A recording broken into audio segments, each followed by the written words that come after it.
This will go just as planned. A faction focus weeks ahead in the making. The Genestealer Cult faction focus is not out yet, and may not be out for a while. Quelle surprise. No, wait, that's French. I am unsurprised by a delay in Genestealer Cults. Genestealer Cult is usually one of the last armies to come out and has a low player base and a high difficulty, which you in the community recognize. I take that as flattery, since I play Genestealer Cults. Thank you. Doing a video on the Genestealer Cult rumors may actually be the only way to get ahead of Auspex tactics, which YouTube tells me a bunch of you watch. It's okay, it's not cheating. You can watch other YouTubers and VTubers. But let's talk about demons. Well, let's talk about Genestealer Cults, but first the demons. There is no longer a stupid separate save that only the demons have, which was a whole weird thing brought in at the end of 9th edition because too many things were blowing away invulnerable saves, and having an invulnerable save was what the demons did.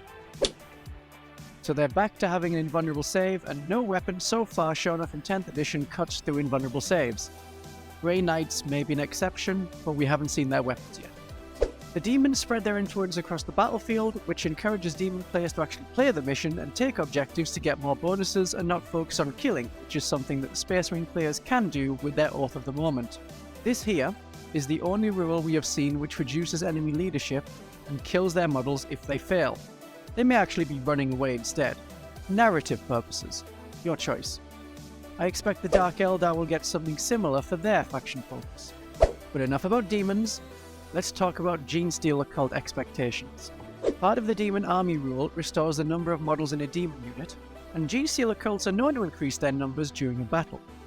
However, I don't think this will apply to all Genestealer Cult units, and just the Acolytes and Neophytes, who will likely have a similar rule to the Necron Warriors, to get models back if they're on an objective they control.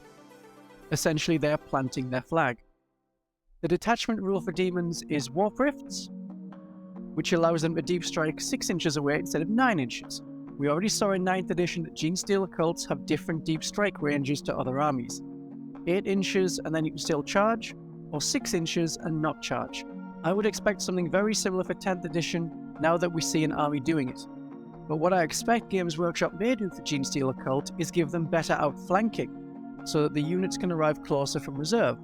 When the idea of outflanking and then outflanking without command points was advertised by Games Workshop, the Genestealer Cult was the faction they talked about in regard to that. So if demons are getting better deep strike, I expect Genestealer Cult will get better outflank, but everywhere, not requiring prior objective control like the demons have to. The next part is the allies. A quarter of your Chaos army can be demons. Interesting that to be a Slaanesh army, you have to have Lucius the Eternal leading. That would fix your sub-faction to Emperor's Children. Sub-factions don't do anything, like at the start of 8th edition, but they do lock you out of certain other units. If you have Manius Calgar, you can't also have Lionel Johnson because they have a different sub-faction keyword. And Lionel Johnson just woke up and may not know who Manius Calgar is. So I expect, though it wasn't mentioned yesterday, that the Imperial Guard will have a rule that 25% of your Genestealer Cult army can be taken from the Imperial Guard roster. Tyranids too. But remember, you lose the army special rule, like Synapse, and you can't use a detachment to get born soldiers as your benefit to your allied Brood brothers. I do want to point out one thing that I was right about.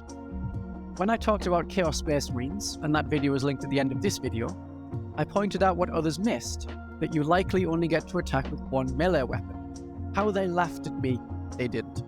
How they ignored me, they probably just didn't notice me. Well, now it's confirmed, because there are weapons mentioned today that demons use that give extra attacks. As in, more attacks beside the weapon that you choose to attack with in close combat. So you won't be attacking with both sword and fist, just one. I'll have more to say on the Genestealer Cult when their faction focus is actually out, and we'll see how correct I am. Hopefully I remember to link back this video at the end of that video. The next faction focus tomorrow is the Battle Sisters, and you better believe I'm going to be madly in depth talking about them tomorrow. I'm expecting something similar to the Chaos Space Marines, where each unit can pray for a blessing. The blessing may depend on a unit. Regular Battle Sisters getting Light of the Emperor to increase leadership and objective control score. Celestians getting Hand of the Emperor to hit harder. something like that. And then a detachment where, much like the current edition, they can choose a prayer before the battle to best suit them, kind of like the Tyranids can adapt their detachment based on the enemy that they're fighting. And like the Demons revealed today, I expect the sisters to all have an invulnerable save included on their datasheet. Much easier. We'll see more tomorrow. These faction focuses are quite the distraction from other videos I have ongoing. They will come out. Obviously, subscribing to me means that you won't miss them. I guess I will see you tomorrow to find out about Battle Sisters in 10th edition. And I will take my sisters to a final 9th edition 40k event this weekend. Wish me the blessings of the Emperor, and I will wish you, my darlings and viewers, another great day of 40k.